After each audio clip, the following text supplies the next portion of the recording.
Today on our show, we have a very special guest. So, she's a cybersecurity professional and she's also my childhood buddy. To introduce her, I would say that she radiates positivity. She's an experienced individual who has worked with the Big Four. Previously, she was with PwC and currently she's working with KPMG in Dubai. So, without wasting much time, let's get into the video and let's talk to her and ask some questions. So thanks first of all for inviting me here. It's a pleasure to be here and be able to, talk about what I do on a daily basis and impart that whatever knowledge I have to other people. And maybe it helps, even if it helps one person. I'm glad if I could be of any help. And to get started, I'll first of all start give a little introduction about myself. So hello, everyone. My name is Bhavya, and I got into cybersecurity approximately three years back, and I would say it was kind of a coincidence, and I just landed into this field. But I'm so glad, and I'm so glad I'm here now, and I don't think that I could have.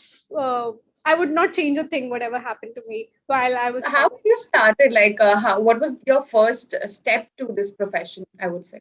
So it's really funny actually because while I was in I am actually I'm a BTech graduate, and while doing my engineering, I hated coding, and I kind of told my dad that I really hated coding because, and I think when I went towards advanced Java and things like that, debugging became a pain, and I was like, you know what, I'm not doing it because I had that creative inclination which I just inherently have. And when I got into subjects like marketing, and I really liked writing, and I started finding that more interesting, and I kind of told everyone that I'm not going to pursue I'm not going to be an engineer. I don't see myself like that. This is me in my second or third year of college because I just didn't see myself doing it, sitting, doing a daily job and coding. That was just not me. And what now I understand, a lot of people are like that. I just had that out there that, I'm not going to do this because I want to be in a domain where, I mean, I like my job, and I like only if I like it will I grow in it. I just knew that. Even as a kid, we all know it, right? If you don't like it. So when did that click to you that you want to get into this? Like, when was the time that you act? Yeah. Cyber was just a coincidence, I would say. So it was during my placements. So we have like phases of our placements, right? So it starts from day zero. So a lot of companies started coming in, and a lot of product companies started coming in who wanted developers. And I was so weird. Like, I'm so stubborn. I feel I did not apply for those jobs. Like, you have to apply, right? You just don't. Right. Those notices used to come in and flow in, and I'm like, you know what? I'm just not gonna go there. And I think the first company which I was actually interested in was Deloitte, because they kind of hire for consultant roles. And my understanding then was that, you don't need to be a coder.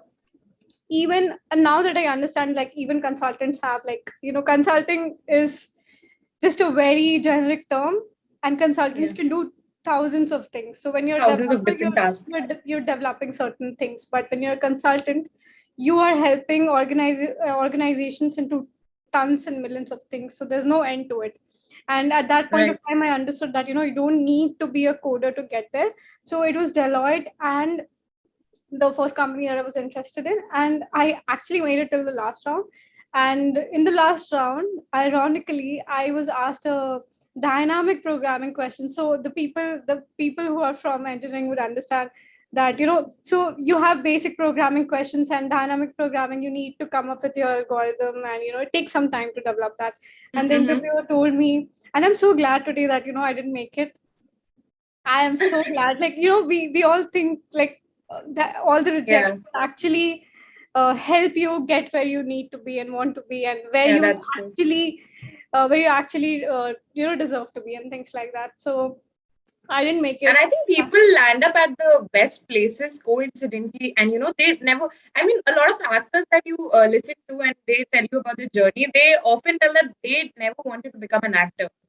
And they have become such a big filmster right now. And I think that's what you're trying to tell me here, like about your journey. Yeah, you so know? I was always a very creative person, and I saw myself like that, being into sales Hmm. and marketing rather than being a technical person. And eventually I But didn't I get think to. you are acing your game. You are in Dubai right now. I mean, people dream of, reaching to Dubai, working there. I mean, लोग घूमने जाते हैं यार, तुम वहां पे काम कर रही हो and you're earning pretty well. You're working with KPMG. That's like a big four. So I think, I mean, that's something to cherish. I I think mean, so. The only thing that I've learned in the past 3 years that I've worked actually is, if you like what you do, you will grow. Like, yeah. every day when you show up at work, you won't feel like you're working because you enjoy what you're doing. And that is what matters the most. And it doesn't hit you when you start working on. So I just going back and rewinding a little bit. So I got placed into PwC, into cyber domain, and I used to read a lot, so I knew tech. Like, I used to read, right? So I could correlate Mm, things as to, okay, uh, mm, with every new technology that's coming in, how exactly do we make it secure? And when the interviews happened, I was able to talk about it. And so I just like ended in PwC. And when I went there, actually, like, in my office, and the first question I was asked, I was kind of an interview was taken, and the first question that was asked to me was, do you want to get into blue team or red team? I didn't know a thing about cybersecurity. So I'm uh. just like, there, okay, what to do? I was like, okay, give me some time to make this decision because I need some What time. is a blue team and a red team? I had no idea. Like, I'm just where you are, right? Like, I had no clue. I'm like, okay. So when we think of Mm. cybersecurity, from someone who's not in the domain, it seems like, okay, this is just another domain like development. That's what we think, Right. right? But cyber itself, there are so many different streams to it. So, I uh, was coming to that. Yeah. yeah. Give us So a detail about what specialization and what different departments does that hold. Like cybersecurity is such a big and a huge, you yeah, know, yeah, in and itself.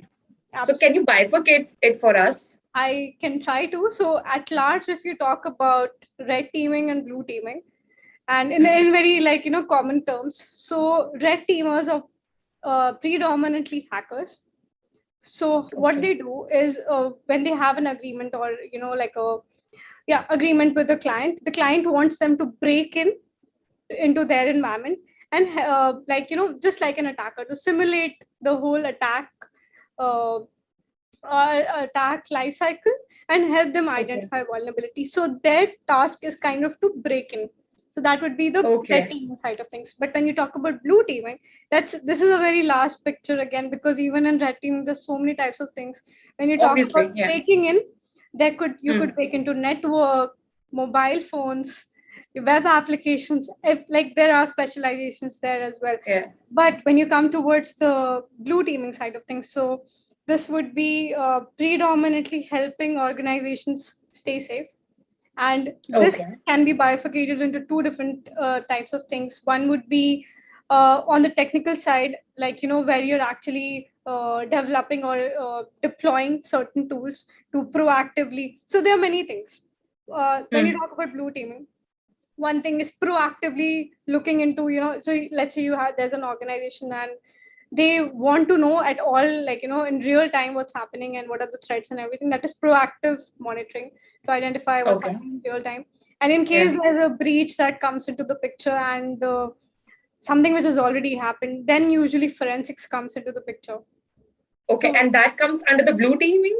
yeah, it comes in blue teaming itself. So there is incident response, there's digital forensics, which comes after incident response. I have a question regarding this right now. Yeah. So what if like I hold an organization and something happens, some cyber threat or something that, virus or something happened. Okay, I don't know the words to say it, but so whom shall I contact? Like what do I need to do? What is the first step that I need to go through if If I you're am facing a cyber threat as an organization, not as an individual?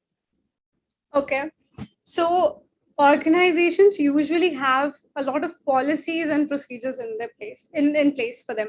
So they have Hmm. an information security manual, ISPM as they call it, and they already, I mean, it's the best practice that you need to have. It's a must have than a good to have process. So it's highly recommended for organizations to already be prepared, rather than, so you are like a step ahead from the attackers, rather than once an attack has already happened, you're like, okay, now what to do? So a lot of companies like the big fours are there to, and to help you out basically. But so it's also different for all various geolocations. So when we talk about, let's say, US or Europe, so Europe, for example, has a policy, or maybe I am, yeah, it's a policy. So you call it GDPR, and Okay.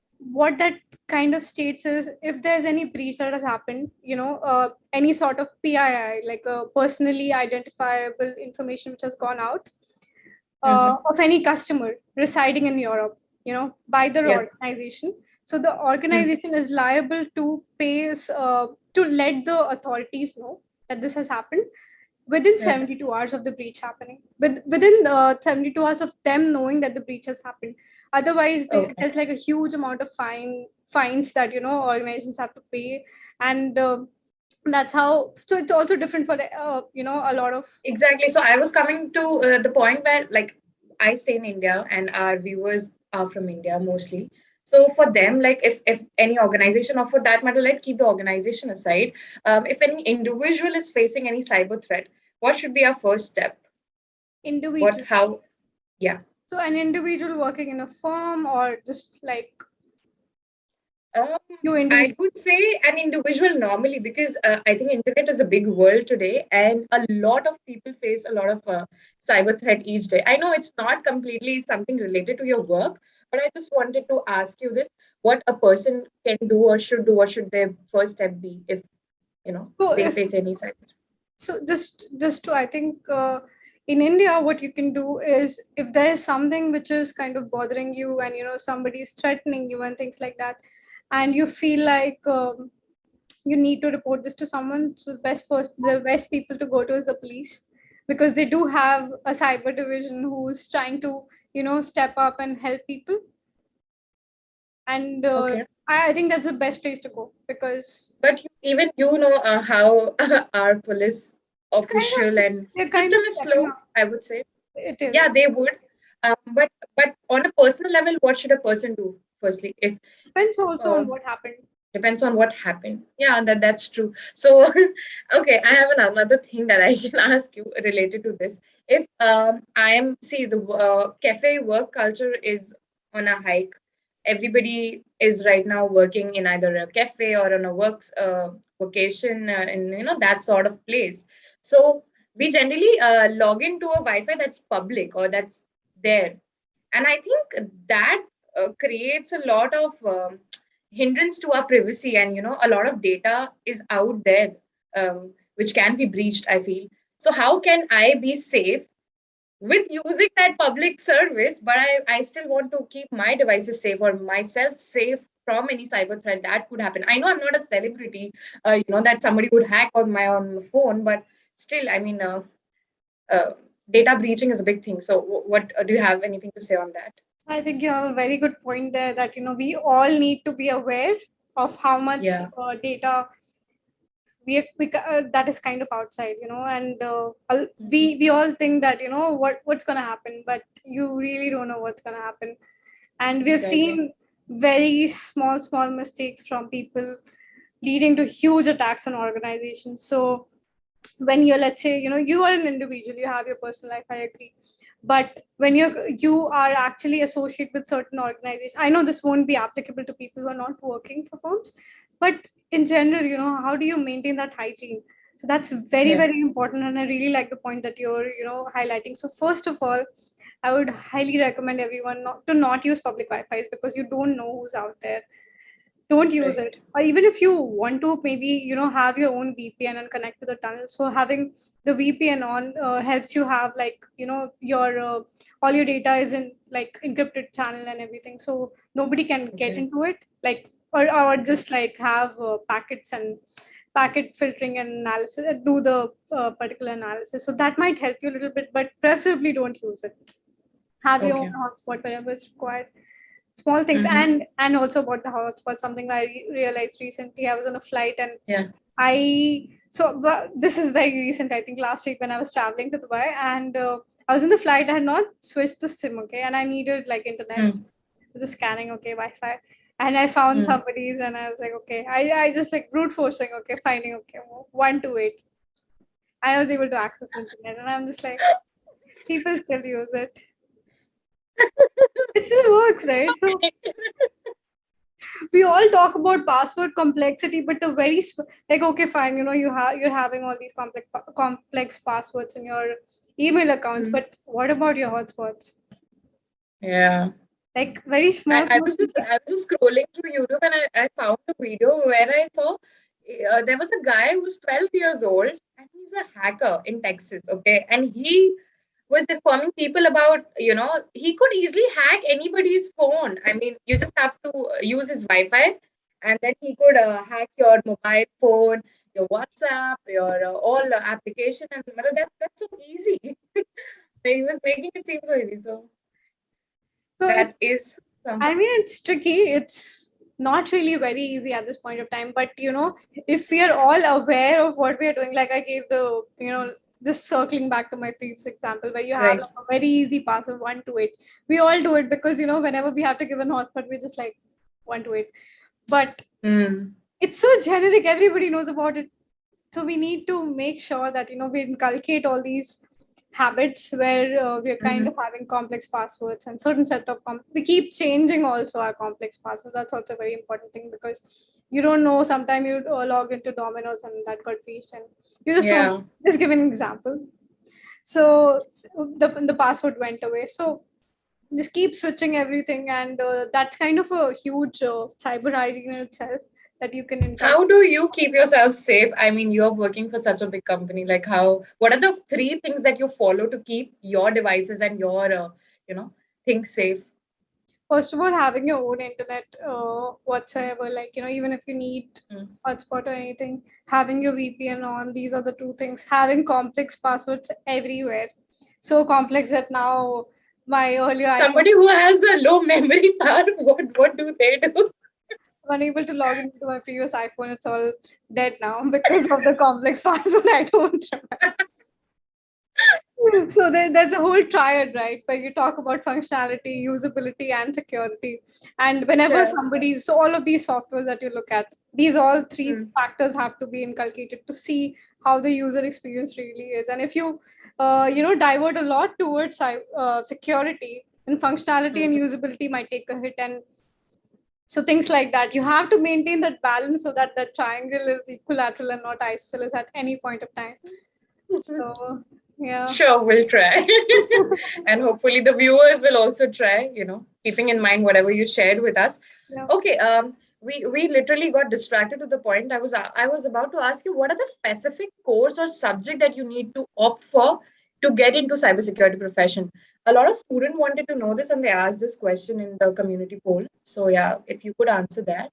So I totally get the point because even while I was in college, when somebody would say the hacking, I would just be like, dude, that's impossible, right? That's what we all think. And I totally agree that, you need to kickstart from somewhere. So there are only, and the having a background in engineering kind of helps because we are, so the subjects that are important would be computer networks, operating systems, and obviously programming. These are Okay. the three. Programming language mein kya? What are the programming Anything. language? So it also depends on what you want to do. So let's say you want to get into bug bounty, where you're finding bugs in web applications, and a lot of organizations actually pay you a lot of bounty for finding bugs. And for that, so in case you want to, I'll just give a very simple example to help you understand why I'm saying this, why coding is important. Is even if you don't code, you need to understand what the code says, right? So like, Right. let's say there's a web application. If you don't know what it's doing, how will you find the bug in it, right? So you Right. first need to understand the fundamentals. So when you're looking at, let's say you're looking at hacking into a cell phone, for example, you need to know Mm. everything about the cell phone to hack into it, or at least to some Right. extent, right? If you Mm-hmm. understand certain sections of it, then okay, this is what I know, and I'll try to Right. see if these sort of vulnerabilities are there or not. So that applies Mm-hmm. to everything when you talk about So, networks. Yeah. so don't you think so? Like, when you're saying, like, when you want to get into hacking, these are the subjects, like you need to know the programming languages and you need to be aware of these subjects, and obviously engineering background helps. But what if somebody wants to get into non-technical? As we were talking earlier also, you discussed about having a non-technical and technical profile in cybersecurity, like in the profession that you are in. So what about the non-technical thing? Like person like me who has done a broadcast journalism, can somebody like me turn into a cybersecurity professional, or can I get into? Absolutely. I feel like, today, so just to diverge a little bit, uh, earlier in earlier times, you had to go to college and, get that degree to get into a job. Yeah, But today, yeah, because of the evolving landscape and, we're all completely. studying online. We don't really have to, Yeah, even if we went to college, we all studied online. So, I mean, YouTube is everything. Everything that you want to know and learn is there. So if you want to learn and operating, College Vidya provides online courses, so you can go to our website. so I mean, this, Okay. this it's everywhere. Like if you want to study operating systems, you can study from professors from IIT and MIT and whatnot. Just go on Completely, YouTube and completely. you're like, okay. So you just need that few things to know that this is Mm-hmm. what I need to study, and then Hmm. just so also because cyber is a very huge domain. First of Right. all, and actually to get in, so talking about the non-tech side a little bit later, I think there's something which is very important, which very few people talk about, and that's your personal, like interpersonal skills and your soft skills matter a lot in terms of, and not just cybersecurity but every job that you're doing at large. So like for me, I got started into digital forensics and I didn't know a thing about it. I did not, right?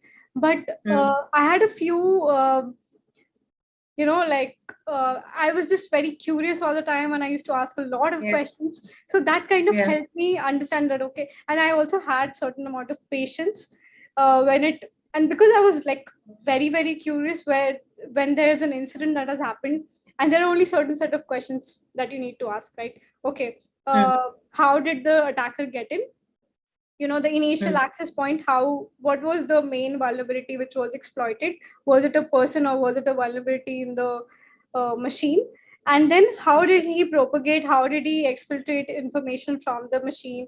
And finally what happened, like to understand that entire attack life cycle, you have to Hmm. ask a lot of questions. And if you Right. know your operating system, right, like in a right manner, you understand how a file system works and where things are stored, and where are the certain points where you can get this information from.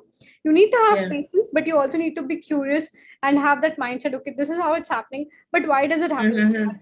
So Yeah. those personal skills also come into a picture when you are deciding what you want to get into in cyber in Yeah. general. Because if you have, like, so both, actually everything in cyber requires patience, but patience to Surely. break into something, and Hmm. the patience to find what someone did to break into it is different. Any case that you want to talk about that you have solved in your entire career till now, and you are very proud of it, or anything that you want to share with students and working professionals watching this? Mostly it's confidential and I can't talk about it, but Hmm. a lot of my experience yet has gone into working on ransomware attacks. And Okay. I think there was a period during COVID, especially because since COVID started, and because of Yeah. the whole remote working operating system, operating a lot of organizations, because they looked at functionality and usability more than security, a lot of organizations got hit with ransomware attacks in general. Yeah. And I think Hmm. there's a study where every 4 minutes one organization getting hit by a ransomware attack. And to talk about ransomware, give a little understanding, Yeah. unlike every incident where you just know that you got breached, and like it's kind of stealthy, you don't know what's happening, right? If somebody has your Hmm. information, he's not going to come and tell you, Yeah. okay, I've taken Obviously. information, now I'm going to go. That's not going to happen. What happens in ransomware, if your machine has got infected, for example, so all your user files are going to be encrypted and you will not be able to access any of it unless you pay a certain amount. So, like, how kidnapping used to work, ransom, Okay. like attackers Yeah. or kidnappers used to take ransom from. family. Yeah. It's the same way how, and ransomware threat actors across the globe, it's almost like a business. They operate, so Mm. we think it's a one or two people, but it's No. literally a business. And Mm-hmm. so they need to take, you need to pay a certain amount of ransom. It's like blackmailing, dude. It is absolutely, and it has gone up like crazy. I mean, it's just like massive. I've been recently working to, help organizations create that flow as to Mm-hmm. okay, now that you've got hit, how do you exactly navigate the entire process? Because when you're hit by a ransomware attack, it's going to be a huge, like a very complex process, because not one person in your organization, it's not just the IT people or the service man, like it's going to be your legal and compliance and Yeah. communication, because you need to How like much time does it take to solve one such issue? I mean, it's such an ongoing thing. You must be working on two, three projects at a time, I feel.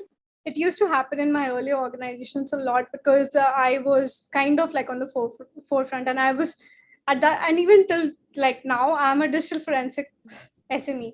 So organizations usually come to me when something bad has happened already, and many a times, as you correctly mentioned, that we had 2 3 different ransomware attacks, 2 3 different clients Yeah. getting hit. But uh, the time taken to recover depends on how ready the organization is. And Okay. absolutely, it, because Mm. specifically when you talk about ransomware, in case you have your backup and recovery process in place, and it's been tested and tried so many times that your muscle memory is already built, and in case you're hit by a ransomware attack, the exact teams know what to do at the right amount, right time.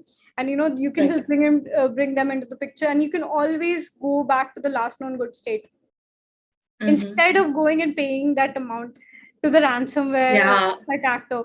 But there's one more catch here. Ransomware is threat actors not just encrypt, but there's a latest trend where they also Mm. exfiltrate information, right? So they can just, what they do is usually go on the dark web and post that uh, this has been leaked now. And Mm. for them, like, they kind of tell you that it's called double extortion. They will also, Mm-hmm. like, they will encrypt, they will exfiltrate, and they will ask for more money to stop them from like posting that your That information on has somewhere gone else. out, because that not Yeah. only has financial and business impact, but also a huge reputational impact on organizations, because the customers and users don't trust them anymore, mostly, right? I have a very important question coming in my head. Sorry to interrupt you here, but don't you think so? Like big data and like the industry that has built works on data. Like data selling is a huge market today. I mean, I don't know much about it, honestly speaking, but this is something that is getting on trend. I think.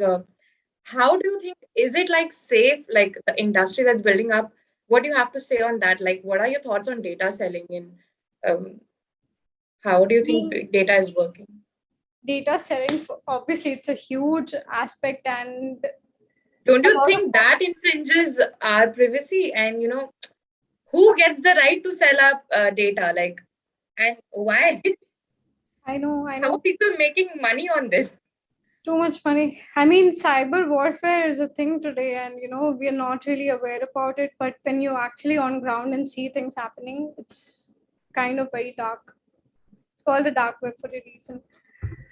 Yeah, that's true. But do you have anything to say on the data selling, and do you have any insight on that matter? Definitely has to be more regulated, and it's very difficult to regulate too. And one very good thing that is coming up now is a lot of this. Just going back to the ransomware threat actors, is now they're getting caught, most of them, and their entire business is actually going down, and law enforcement across the globe is trying to game up and actually fight back. So earlier when Mm. it started, so it's a very recent trend, I think, since it started probably around 10 years back or something. But since COVID happened, it has gotten like it's increased Little. exponentially.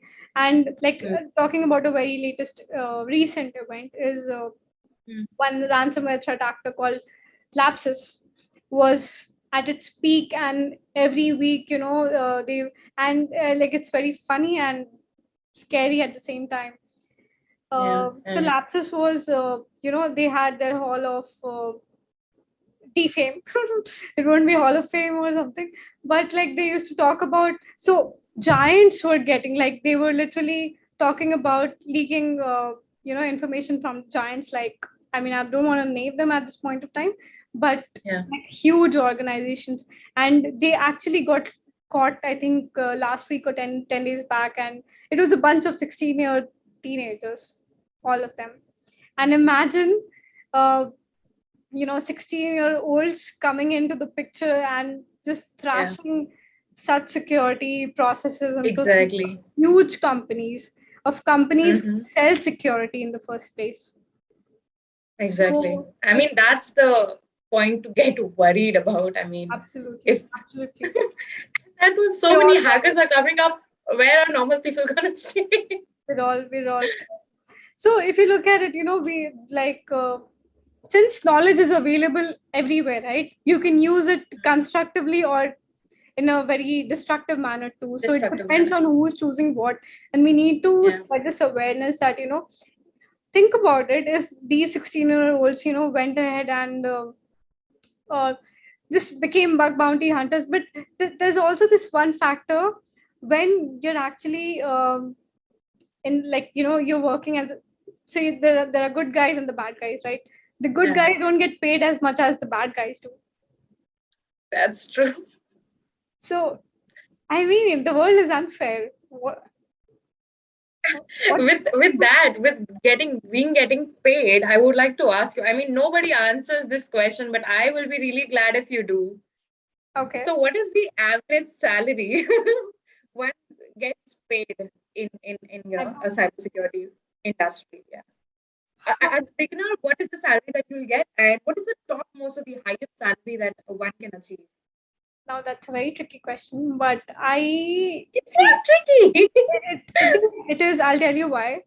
Because just in the last 1 year, things have improved so much because of the increasing attacks. People understand, how much it's important, and cyber in general has a huge shortage of skill. Because if I would you're agree. skilled, you work for organizations, like, let's say you're technical or a person, you work for Mm. organizations and you will be expected to not just be technical but also have a lot of other skills to eventually grow. You need to be Yeah. patient, right?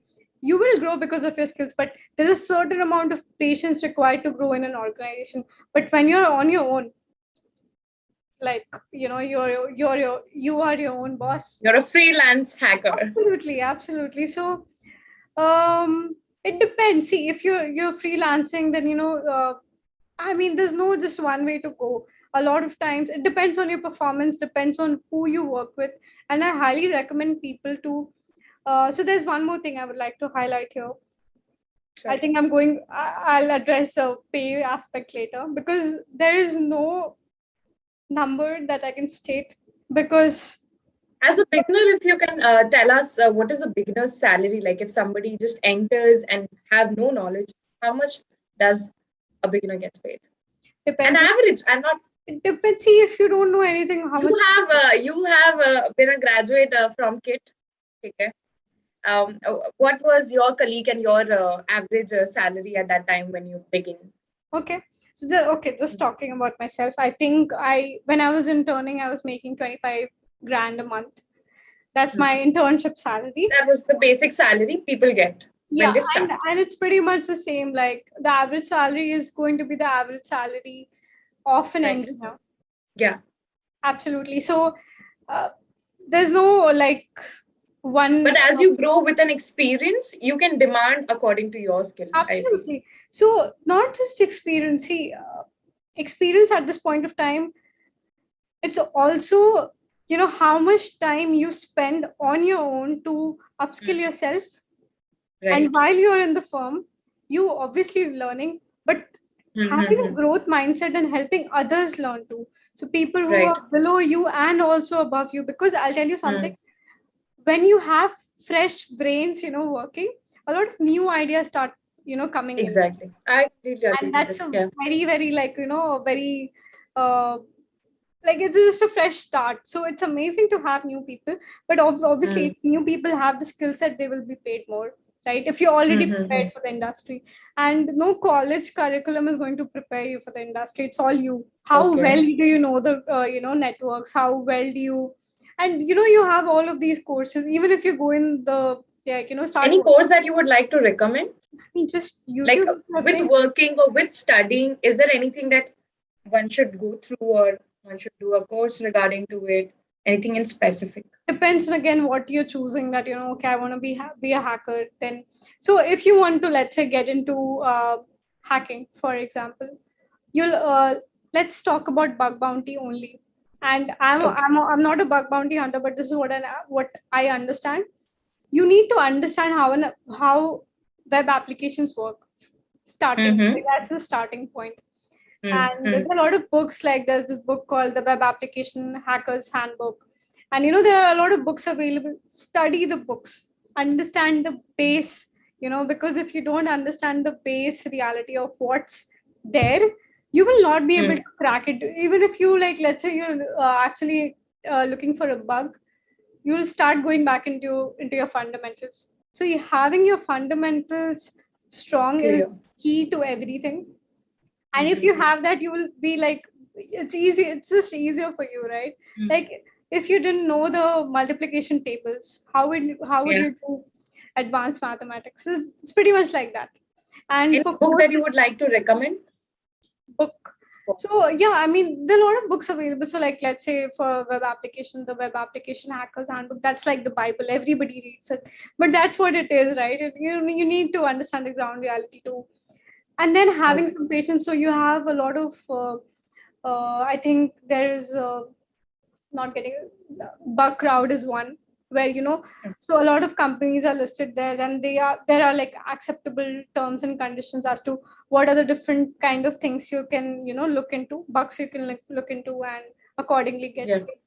It requires a And I lot. think this is a never solving industry. I feel new things keeps coming up. I feel it's like a medical field where you discover new diseases, you discover Absolutely, new spyware. absolutely. You've made a great reference. Actually, I used to say that we are ER doctors, especially when I was in digital forensics incident response. Yeah.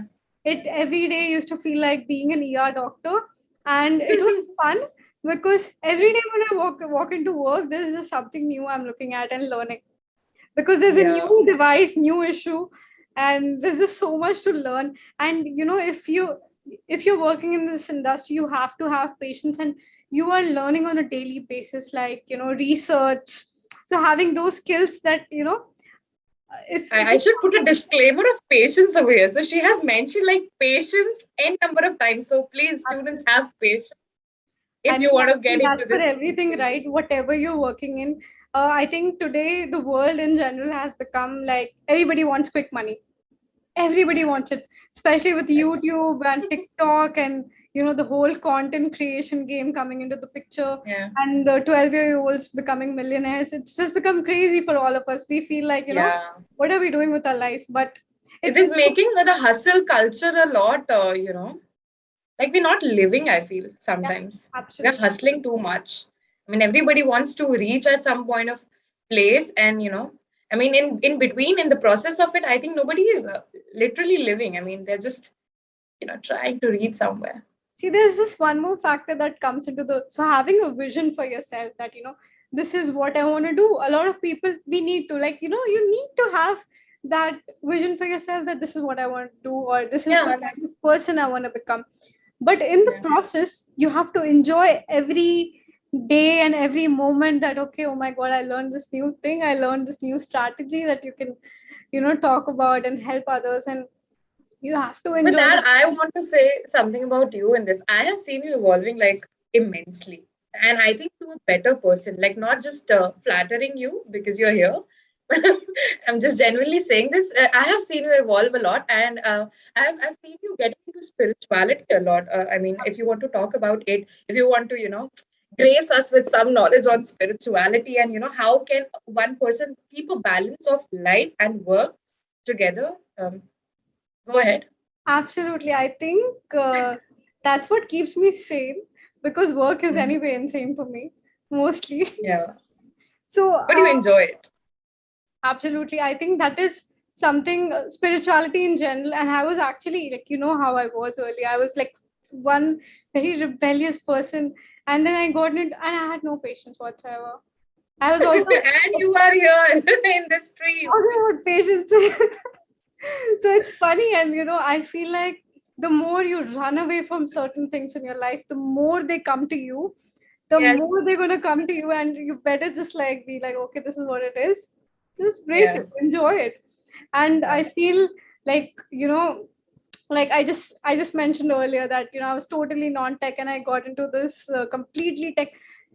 I think I cried for 2 weeks straight. Every day after work I used to cry, like, oh my god, what's happening. But then one day it hit me that, you know what, you have 6 months. So I was scared because I had a 6 months internship come PPO.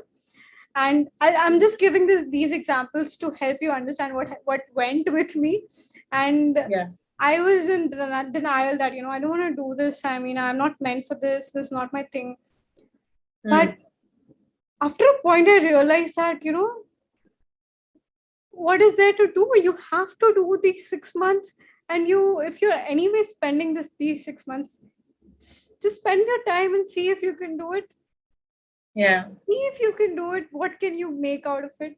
And I'm so glad. And having, certain people who are there to help you out and guide you is very, very, very important in whatever domain you're working in. Having gurus, Right. like, how in earlier times, kids used to go to Gurukul and have a guru and teach them. That is Yes. so relevant, I feel, today in every aspect of my Okay. life. Not just, I think I need to.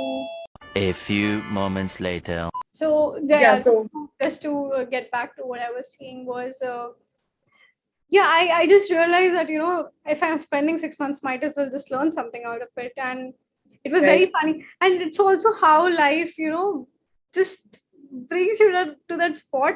And when I realized, when I was working in digital forensics, so like I feel like I was about to be kicked out because I didn't know a thing about it, right? But Mm. there was this one lady who was, ready Your to guru. teach. Yeah, absolutely. And she helped me so much. I had like very lame doubts all the time. She had the But patience. all people are not lucky to have a guru also. Absolutely, It's absolutely. You difficult to need, find. there is hard work, but there is also luck to have that sort of people at that right amount of time to help you, Right amount. guide you. Because if there was no one guiding me, I would have just been like, okay, MBA now. But I mean, there were few things. I think few qualities. Like I'll just talk about one example where I was given a piece of work. This is like my first or second week of work, and Okay.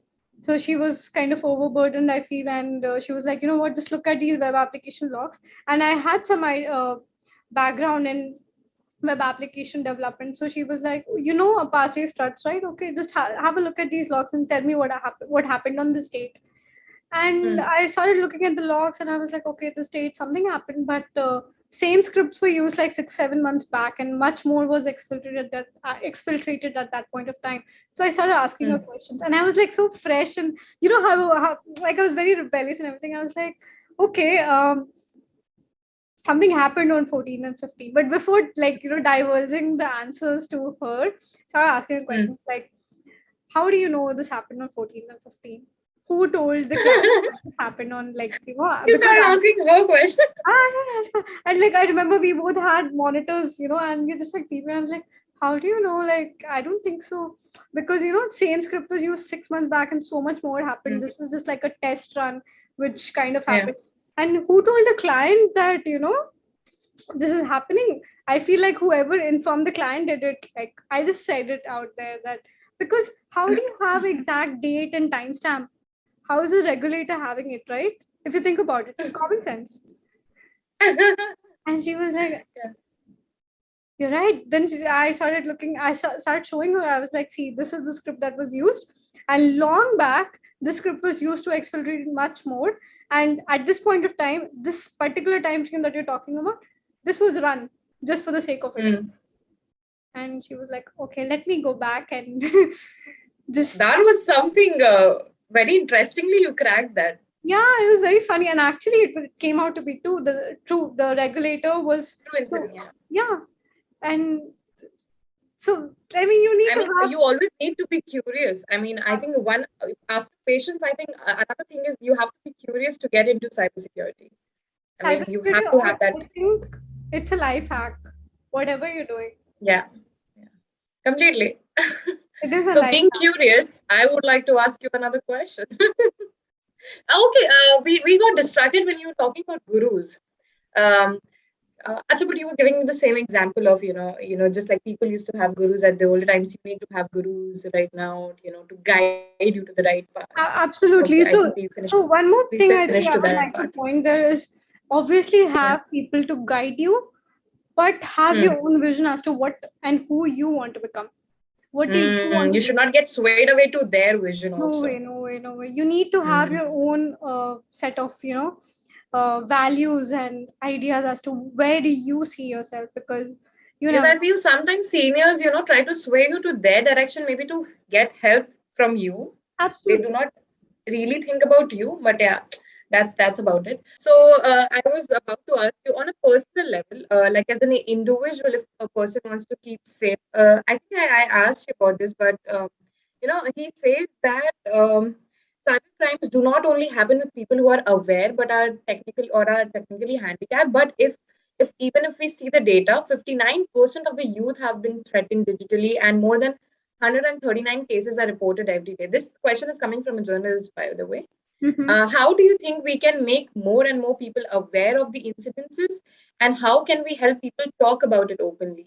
And because lot of small little crimes, I would not say small little, that's such a wrong way to say it, but you know, certain incidences that are not at a huge scale, but on a personal level happens with everyone on a regular basis. You know, how can you avoid that? I mean, how do you report it? How do you avoid it? If you have an answer to that. So I mean, I obviously don't have an. I don't think anyone has an answer to that. But what helps is you. So on a personal level, let's say, I try to make sure that most people that I come across, I try to help them be aware, a little more aware. If not everything, I tell them, don't click on random links, don't give your passwords, don't talk. When you many times it happens, right? Like speak to they sitting a little far, and then I'll be like, okay, yeah, that's mango at the rate 1 to 3 is my password. Just log in. You don't Oh die. yeah. So you Hmm. need We to. often do that. A lot of people do that. So you have to make sure that it's a practice. Like you have to inculcate that in yourself. That it's a Right. password. I'm not going to divulge that into to anyone whatsoever. And no random links, as I earlier mentioned. Don't click on links. And also places that take your numbers, dude. Like they take your number and then like, yeah, we'll send you mail, we'll send you coupons, we'll send you this. So I think we need to keep two SIMs for that. Sims don't take. I mean, I give fake numbers everywhere, and mostly What everywhere. if somebody wants to reach you, Bhavya? What is the urgency of reaching me? There can be. I mean, Like what? let's not go If, into a if personal someone is context so of it. close to me, they already have my number if they need me. Yeah, that's If they true. don't, they don't have it. And when you talk about emails, you can also have one email which is just for that sort of stuff. I do have that in place. So, Yeah, me too. and you can also go into Proton Mail, have your email ID not on Gmail, and if you want to make Hmm. sure it's little more safe and things like that. Many times, certain things I also do is use a lot of temp. So if you just look for temporary email IDs, and if you need to sign up for something, use those instead of yours. So limit Hmm. what all places you use your personal email ID, which you use, let's say, for your banks, for example. Yeah. So yeah, so that's how you can kind of save yourself. Hmm. And on a personal level, it's a responsibility for each of us who are aware to let everyone who's not be more aware about it. Yeah. Yeah, that's if that answers. I think that's all we can do. Okay, let's move on. It does answer like partially, but obviously, I think the solution is get not out there that you will give me a solution over it. So, Nobody knows what to do. So yeah. all a personal thing. Hmm. So, if somebody wants to report a cybercrime and they say that often the government website do not work and people do not know what to do next. So what is the correct way to report if an eye feels? It has to be the police who's supposed to help you. And otherwise, like let's say you've had an issue on Instagram, report it to Instagram. Instagram for one, or Facebook is very quick at helping you out, I feel. 30 days, I think it takes. So there is nothing online that we can, there's no online website or any place where we To can reach out. directly get cyber help. It's only Is the there any police. organization like that that works? Not really. It's the police you can go reach out to report, who's gonna help you maybe. But there's no like one way or one person, one regulator you can reach out to. It's only law enforcement if you want to go that way. But even if you go that way, it's very difficult to find who did that to you. So it's tricky. Now it's getting better because law enforcement is obviously getting better at catching the bad guys. But it's tricky. I know there's no one place you can go. A lot of times, a lot of my friends reach out to me like, "What am I supposed to do?" I try to help Yeah. as much as I can, but that's all we can do. There's no one place where we can. But you can't help me regarding applications that I'm working, because obviously you would need some, you are already working for a company, so you can't just jump into another. Work. I mean, you must be having a limitation, right? Absolutely. We all do. We just can't. But Yeah, as much exactly. as I can try to help you out. That's all we Mhm. can do. But yeah, there's no regulator. There's no one place you can go to. I mean, the max you can I go mean, is that's sad. that's I mean, very in such a big country like India, we should have something like that. I know I'm being idealistic over here, but I feel no. I there. think the cyber cell in Delhi specifically is quite good because I personally know some people who are working there.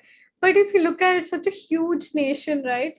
And to cater to every person, there's like so many people, and it's difficult. We are definitely getting there.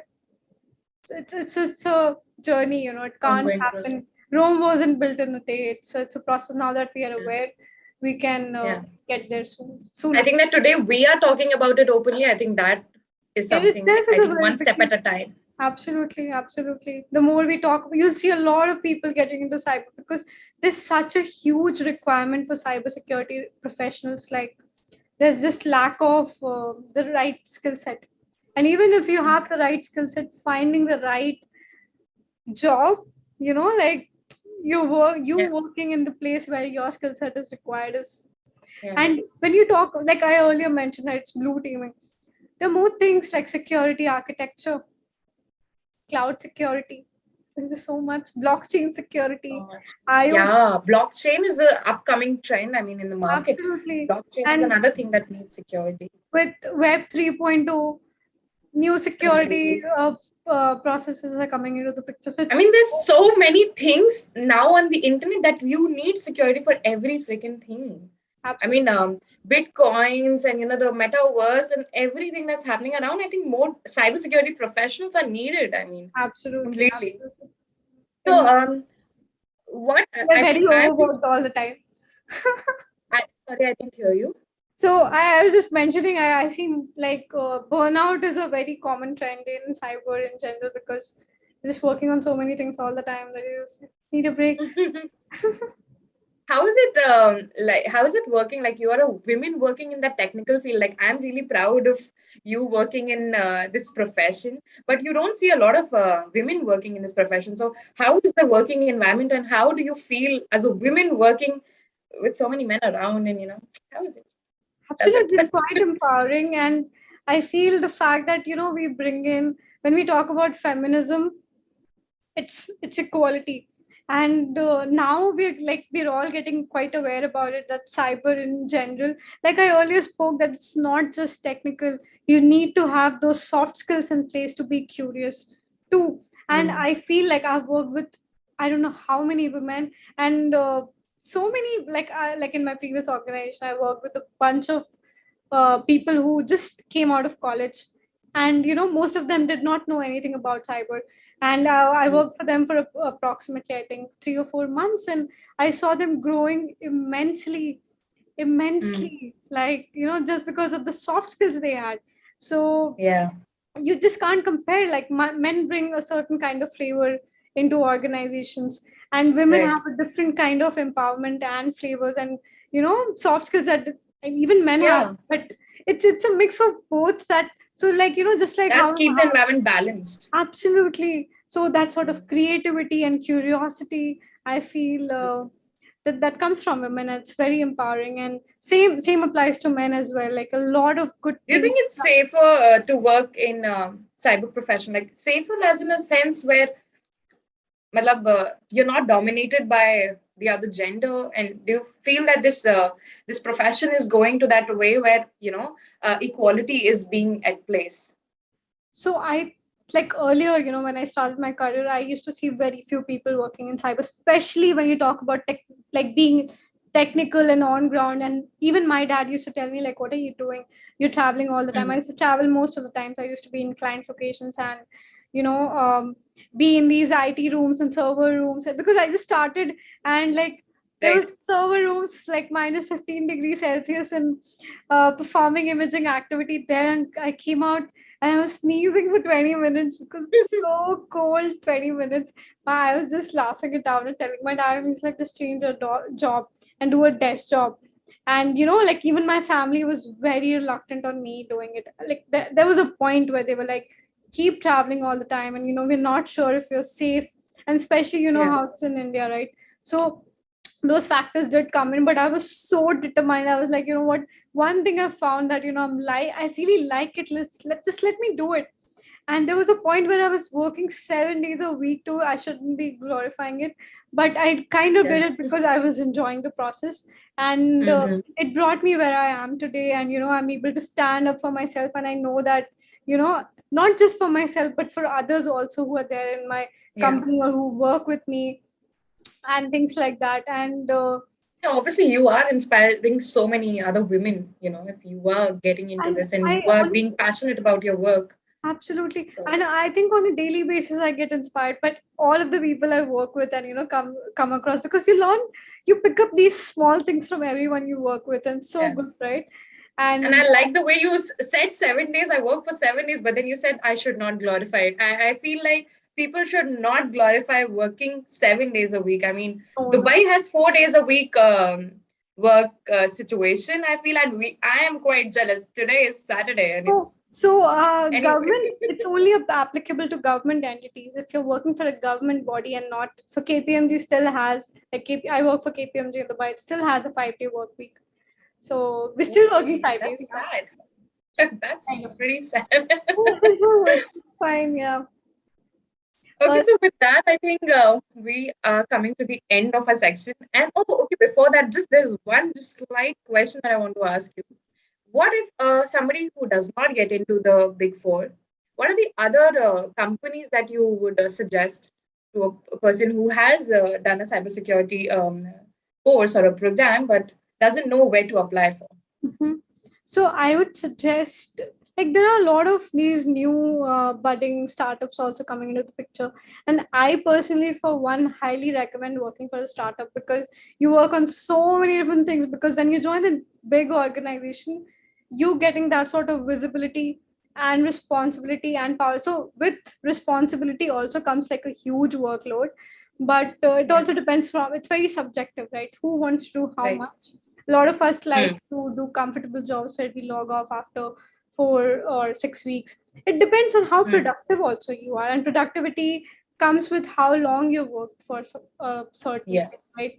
In the initial days, I feel like we all have to hustle to know our shit, yeah, as to be yeah. able to do something that we were doing in 8 hours to do it in half an hour. Hmm. It's a journey. It's going to take some time, and Hmm.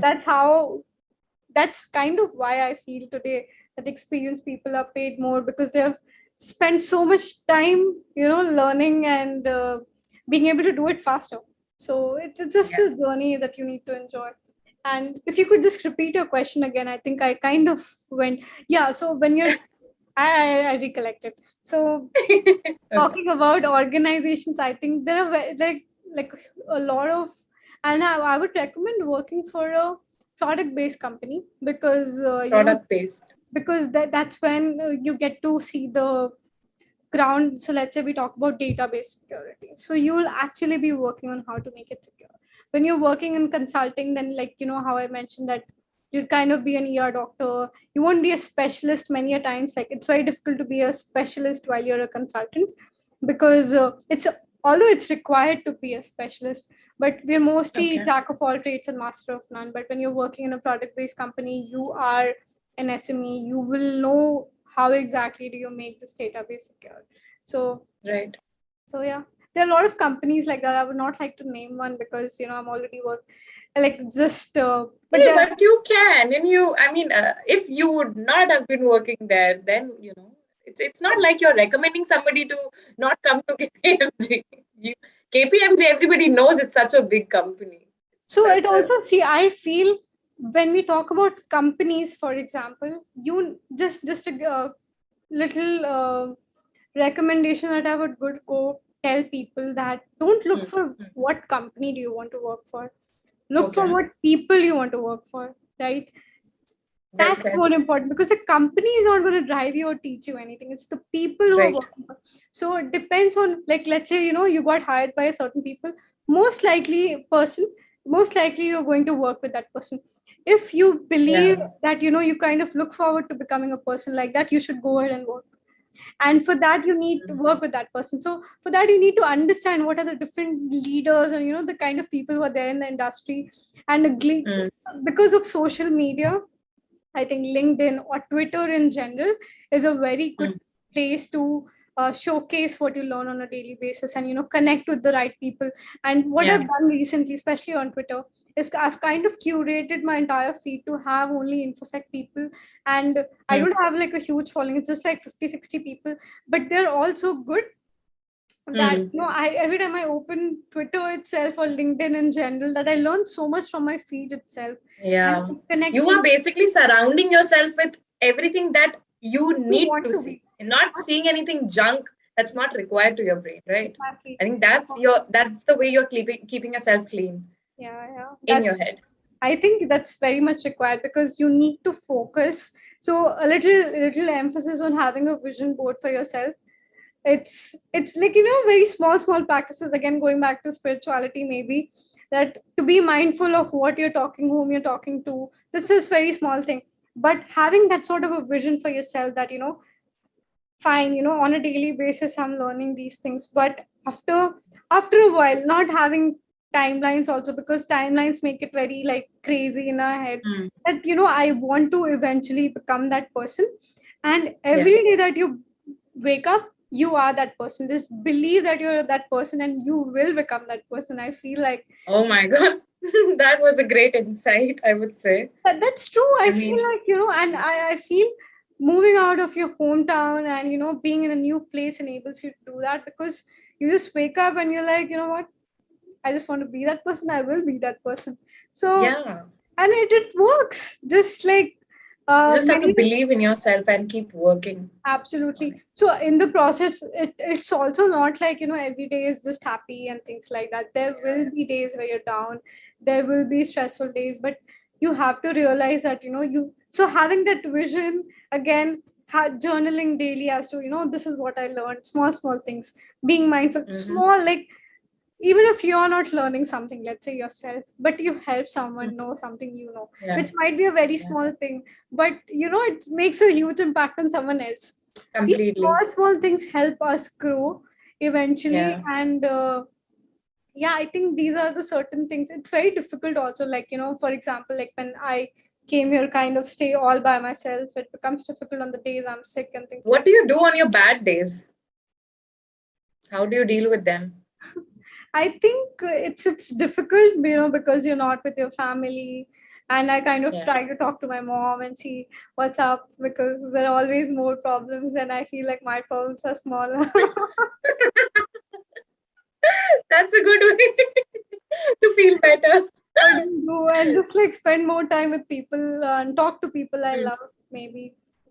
yeah. And one more thing that helps me a lot. So I feel like, as kids, so one very beautiful thing that I recently learned, maybe just a year back, and I got Sure, sure. We are excited to know. spirituality recently, is Yeah. all along in our life, we keep changing, we come across so many people, but inherently there's something within us which remains the same, Oh, if you think shit. about it. Like there is Yeah. one voice inside us which remains the same no matter where you go, what you become, it's the same. Leaving all your ego and all of those uh, voices around, there's this one small kid in you, in all of us, which remains. And which always says the same thing and always dreams of this. it has its own values, and that's kind of our soul when we think about it, and it's very beautiful. So I think something which helped me identify that this is what I want to do. I still don't feel like this is all I want to do. I really want to do much more. And you want to keep growing. Absolutely. And I feel what kind of helped me is to spend time with yourself and think about what is that one thing that you like doing as a kid. So I identified that I, as a kid, I used to I used to like reading a lot. Okay, I'll just take a minute. Yeah.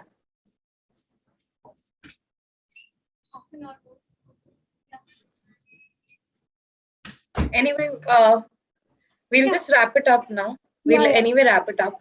It's anyway very long. Just one last thing I think I want to talk about, which I learned recently. So kind of spends quite some time meditating and stuff. And I feel, as much as it's glorified and made a trend on social media, you just can't sit by yourself and learn it. You need to have someone to teach you. Again, the factor of guru coming in your life comes. So like in every aspect, you need a guru to, tell you. I'm very grateful for the few people who kept telling me that, learn it from someone, you will not be able to learn. But I was so stubborn. Like I used to be like, oh, I'll sit by myself and meditate. That's how it works. But that's not possible. And especially with my mind, it always have so many thoughts coming up that I cannot meditate on my own. So there's this very beautiful thing about our mind and our body as to how it's different. So our body, if you think about it, to train yourself, you need to spend effort. Like, you need to put effort into it, like go to the gym, dress up into the gym outfit and gear and go and work out. I never like the idea of gymming anyway. It's all effort which is required. But when you talk about your mind, the mind, how it functions is it's effortless. So when we talk, like, let's say, I'm just going to give you an example. I'll tell you, Sweekriti, don't think about a monkey for the next 5 minutes. Now, I will keep on thinking about a monkey. So you'll just keep thinking about a monkey. So that's how it works. It's effortless, like it's very funny, but that's how it works. So the mind and the body are very different things, first of all. And, the way we handle them, like we spend a lot of time traveling outside and seeing people, learning from people, but we barely spend any time, and we are not actually able to go inwards and identify that who exactly are we as people, and what do we want to do. We go by these definitions that people have of us, but who exactly are you? You need who we are exactly inside, and spend some time reminding yourself on a daily basis that this is who I am and this is what I want to do, and not be just stay undeterred around. And very small things but matter a lot. And just one more thing I think I wanted to mention here was and I realized that I still like doing it so much, and I feel like, oh my god, this is what I like to do. So there's a concept of dharma, that all of us are individuals. There are 4 types of individuals in general, and few of us like being guides, few of us are very artistic, teachers, artists. So it's like 4 different classifications of what kind of personalities, not to classify people, but personalities of people. And then if you identify, like, let's say I realized that as a kid also I used to like reading a lot. Like I used to sit and learn and stuff. Like, I don't know, I'm such a boring person, but I used to do that. And I used to take my notebook and go to the entire family, everyone, and be like, okay, do you remember what I taught you yesterday? And I used to take tests.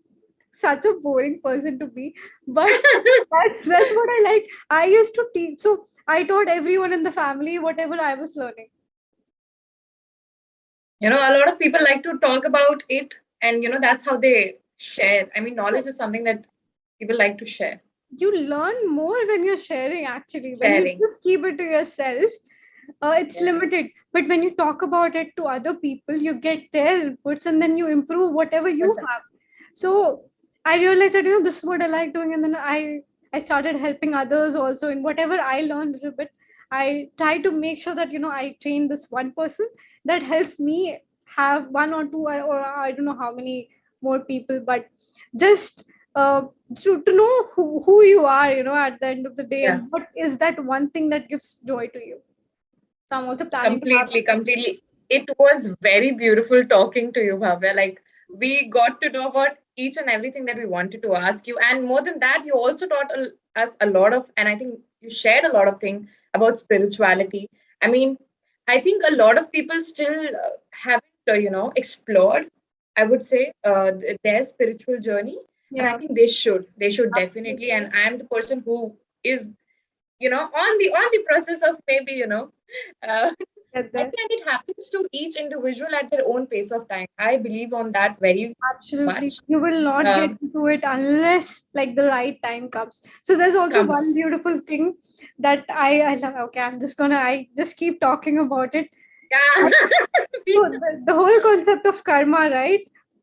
These Yeah. are all like very spiritual talks that I'm talking about. But Mhm.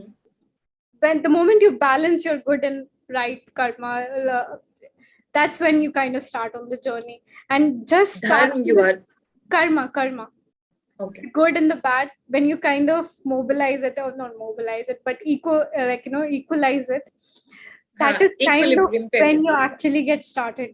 So it takes people a lot of lives to get started, and be aware of this too. Yeah, it's very. Beautiful. I mean, we should get to learn more about spirituality with you. I think the next session will be about spirituality with you. Well, thanks for joining Yeah. in. And with this, on this note, we would like to end this interview. And if you have more questions and if you want to ask Bhavya about anything, I think you guys can connect to her on Instagram. I think that's a good place to get connected with LinkedIn, you. Instagram, Twitter, anywhere. LinkedIn, Instagram. Yeah. So we'll put down her LinkedIn link, and you guys can, if you need to ask anything more, then you can surely go ahead. So okay, we are Thank you. signing off. Bye bye.